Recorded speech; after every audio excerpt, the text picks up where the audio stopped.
Þetta er verkefni 12 í Word á blaðsíðu C14. Nú ætlum að breyta stíl neðanmálsgreina eftir liður númer 8. Þá þarf ég að vera stödd hér í einhverjum neðanmálsgrein. Og ég er á Homeflipa og smelli hérna í öruna niður hjá Styles. Þá fæ ég upp hérna stíla og ég þarf að smella hér á Style Inspector. Þá fæ ég hér footnote text. Hann sést ekki í listanum, þannig að þið þurfum að finna hann á þennan hátt.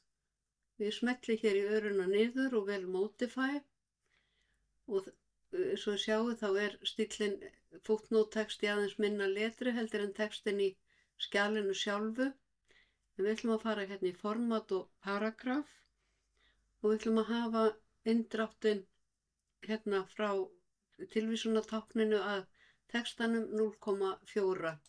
Farið hérna í hanging og minkið hérna í 0,4 og OK.